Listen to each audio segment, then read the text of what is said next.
પંચમહાલ જિલ્લાના શહેરામાં વિશ્વ આદિવાસી દિવસની ભવ્ય અને ઉત્સાહભેર ઉજવણી કરવામાં આવી હતી।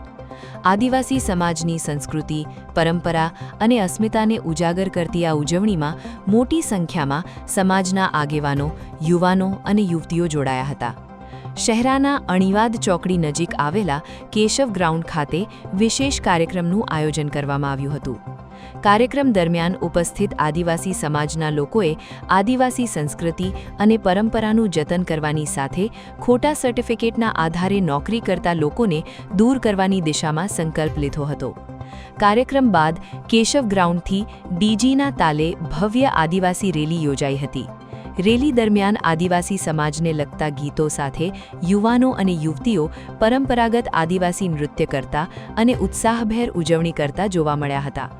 રેલી અણીયાદ ચોકડીથી શરૂ થઈ સિંધી ચોકડી, શહેરાના મુખ્ય બજારો અને હાઈવે માર્ગ પરથી પસાર થઈ હતી। સમગ્ર માર્ગ પર આદિવાસી સંસ્કૃતિ અને એકતાનો અનોખો માહોલ જોવા મળ્યો હતો। શહેરા તાલુકાના વિવિધ ગામોમાંથી આદિવાસી સમાજના આગેવાનો, યુવાનો અને યુવતીઓ મોટી સંખ્યામાં રેલીમાં જોડાયા હતા। પરંપરાગત વેશભૂષા, નૃત્ય અને સંગીત સાથે યોજાયેલી આ રેલી દ્વારા આદિવાસી સમાજની એકતા, સંસ્કૃતિ અને અસ્મિતાનો મજબૂત સંદેશ આપવામાં આવ્યો હતો। વિશ્વ આદિવાસી દિવસની આ ઉજવણી શહેરામાં આદિવાસી સમાજની સાંસ્કૃતિક ઓળખ અને સામૂહિક એકતાનું ભવ્ય પ્રદર્શન બની રહી હતી।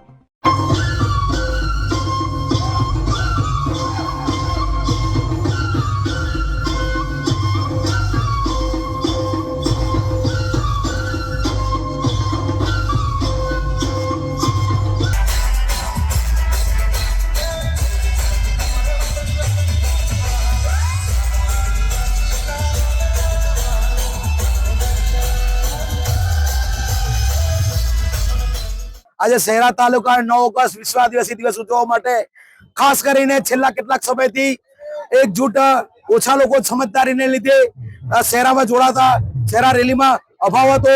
પણ હાલ તમારે જાણવાની ખુશી થાય છે, મને પણ છાતીની ગદગદ ફૂલે છે કે મારા શહેરાની અંદર મારો નાયક સમાજ, આપણો નાયક સમાજ તેમજ રાઠવા સમાજ, ભીલ સમાજે જે આજે વિશ્વ આદિવાસી દિવસના એકતા બતાવી છે અને પોતાની સંસ્કૃતિ, ભાષા, બોલી જાળવવા માટે સંકલ્પ લીધો છે।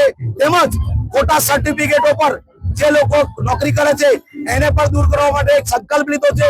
સાથે સાથે સમાજના બધા લોકો એકજૂટ રહેશે અને જે પણ જગ્યાએ રહેશે એ તમામ પ્રતિનિધિઓને કીધું છે કે તમે સમાજની સાથે રહેજો, આવું કીધું। અને અમે આ સમાજને વિશ્વ અને આ મીડિયાવાળા ભાઈઓ છે અમને કવરેજ આપ્યું, એમને પણ અમે તમે શુભકામનાઓ। YouTube પર KNK મીડિયા નેટવર્કને સબસ્ક્રાઇબ કરો, ફેસબુક અને ઇન્સ્ટાગ્રામ પર ફોલો કરો અને દરેક પોસ્ટને લાઇક અને શેર કરવાનું ભૂલશો નહીં।